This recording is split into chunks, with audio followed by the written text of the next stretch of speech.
Hello, my name is Dr. David Richard. I am Dean of the Hamilton Holt School and Chair of the Demonstration of Learning team for the SACS Accreditation Reaffirmation effort. The purpose of this short video is to introduce you to important concepts related to assessment and the demonstration of learning in a culture of inquiry at Rollins. This video will explain what we mean by demonstration of learning and a culture of inquiry, their relationship to assessment and improvement of student learning, and why it is critical that your department develop a sustainable, long-term plan for evaluating and understanding student learning outcomes. Okay, let's get started.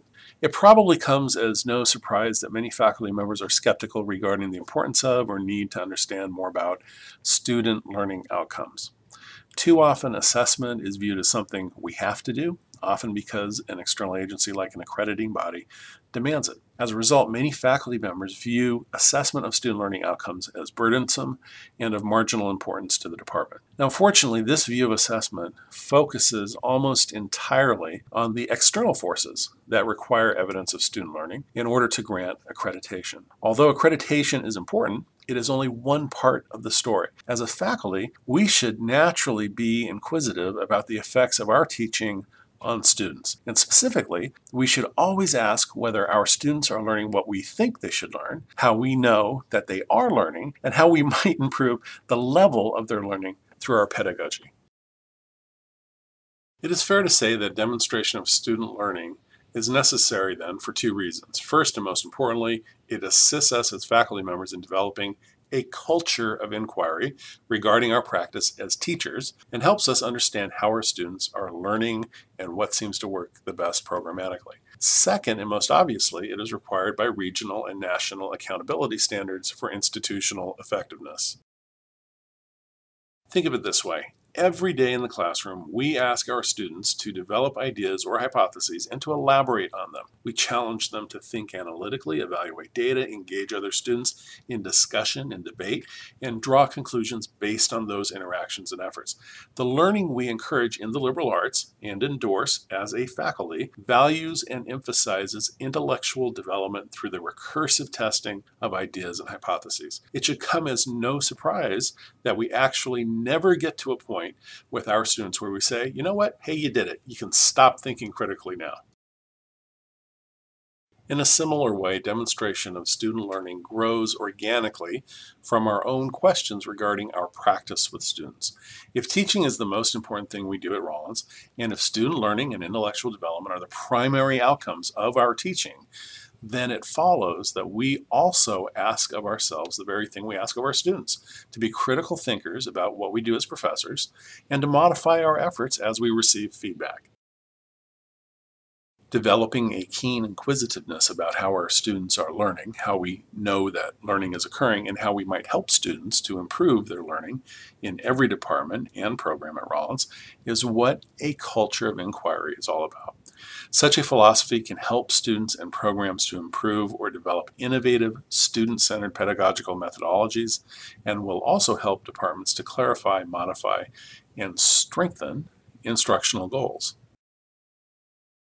Demonstration and assessment of learning outcomes then is a necessary part of a culture of inquiry.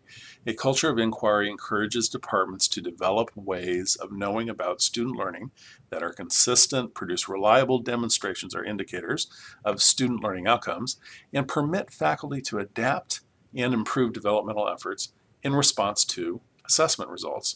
In a culture of inquiry, an understanding of student learning outcomes is valuable because of what it helps the department accomplish.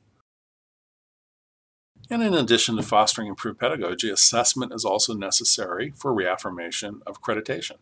I'd like to stress this last sentence. Assessment is necessary for reaffirmation of accreditation. Every department and program on campus must develop a viable and recursive assessment plan that includes the collection of information regarding student learning and the use of that information for improvement.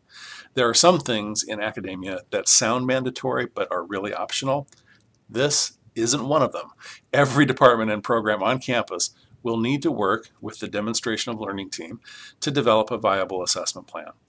The faculty-driven demonstration of learning team, or DLT, is responsible for assisting departments in developing viable assessment of student learning outcome plans.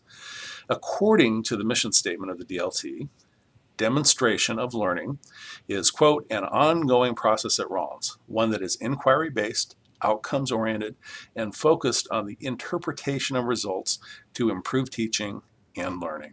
The process is faculty-driven to ensure that discipline-based values and teaching practices are aligned with the college's mission of empowering graduates to pursue meaningful lives and productive careers, end quote.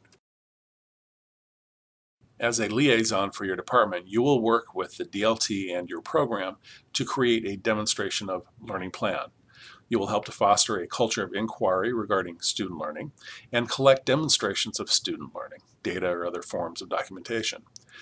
DLT team members are available to assist you in your efforts, with your primary contact being your division representative on the DLT. We are planning a workshop for mid to late January 2013 to help all departmental liaisons develop strategies for department engagement and become familiar with tools we have developed to facilitate your efforts. For now, let's focus on the DLT liaison's role in the culture of inquiry as a recursive, faculty-led process. There are really 6 steps involved in creating a strong assessment plan. They are: select a relevant student learning outcome, use a rubric to identify criteria for assessing the learning outcome, select one or more methods of assessment, collect data and information, have the department discuss and evaluate the results, formulate a new assessment plan based on those results. 6 steps. At the upcoming workshop, you will learn more about each of these 6 steps. The good news is that we have developed an online tool to help streamline the process in your department's efforts. Let's briefly touch on each of the steps. In the first step, your department will select a relevant student learning outcome. The AAC&U has developed a list of student learning outcomes considered to form the essential learning outcomes of a liberal education. These are called LEAP outcomes. LEAP stands for Liberal Education in America's Promise. We'll go over the full list of LEAP outcomes in the upcoming workshop, but for now, let's just imagine that your department selected inquiry and analysis as a relevant LEAP student learning outcome. The second step is to use a value rubric to help your department refine the criteria by which to evaluate the LEAP learning outcome that you selected.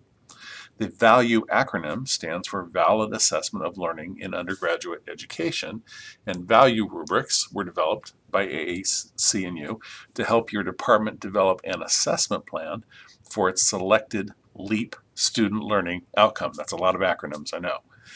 In our example, your department selected as its LEAP outcome inquiry and analysis. The corresponding value rubric for this LEAP student learning outcome identifies several facets consistent with student learning in inquiry and analysis. So, for example, to show development of student inquiry and analysis skills, a department should be able to show that a student is able to synthesize in-depth information from relevant sources, understand design processes for inquiry, engage in meaningful analysis by organizing and synthesizing information, and so forth. The value rubric provides all that, so you don't have to come up with that. That's provided for you. Thus, the value rubric presents the criteria by which a LEAP student learning outcome is assessed. How exactly your department goes about demonstrating student learning is up to you, but the value rubric helps you know what to measure. The next question, of course, is, did the students learn what we thought they should learn? We need to be able to show, either directly or indirectly, that students have learned what we intended them to learn. In order to do that, we need to know how assessment will take place. In other words, the method of assessment. There are really 2 forms of observational assessment: direct and indirect. A direct assessment method is one in which the student or student's work is observed directly and evaluated by the faculty in some way. For example, some departments already use e-portfolios as a means of collecting and evaluating actual student work. This would be a form of direct assessment because the actual student product is observed and is evaluated against an articulated evaluation rubric. A rating of a student's musical performance, for example, would be a direct observation as well because the student's actual behavior or work is being rated. Faculty can choose how the student's work is rated. For example, a numeric rating may be made or a qualitative remark might suffice. Either way, the evaluation should result in a way for faculty to determine the student's progress. Faculty should be able to conclude whether a student is not meeting, developing, meeting, or even exceeding performance expectations agreed upon by the faculty in the department. From there, it's not especially difficult to summarize the status of all students in the department. For example, we might note that 28% of students exceeded expectations, 35% met expectations, and so forth. And here's a useful tip. Check out the Institutional Effectiveness webpage on the Provost website to learn more about learning outcomes, assessment measures, and the use of results. In contrast to direct observation, indirect observations entail assessing logical byproducts of student behavior, indicators that we would expect to see if students achieve proficiency in a learning outcome. For example, if philosophy students were especially good critical thinkers, we might expect high scores on the GRE analytic subtest or the MFT field test for philosophy. Other forms of indirect demonstrations might be acceptance rates to graduate school, student presentations at professional conferences, self-reports of learning as reported in surveys of students and alums, and so forth. Now, at this point, I should stress that it may very well be the case that your department is already doing the kinds of things that would satisfy accreditation requirements for assessment. Now, in my home department, psychology, we require students to complete a standardized major field test. This would count as a valid form of assessment for accreditation purposes. I would strongly encourage you to look at what your department already does to see if existing assessment practices could be integrated into your department's assessment plan. Okay, so here's useful tip number 2. Review the existing RAR form from your department or program to ensure that what you are already doing has been incorporated into your assessment plan. We want to make your life easier, not harder. Now, once the data are collected, they need to be aggregated and evaluated in some way. Part of the DLT liaison's role is to collect the information and then summarize it. The DLT can assist the liaison, so help will always be available. And when the data are aggregated, your department will need to get together to figure out what it all means and what it suggests for your departmental instruction in the future. This takes us to the final step. The last piece of the assessment puzzle is to create a true culture of inquiry.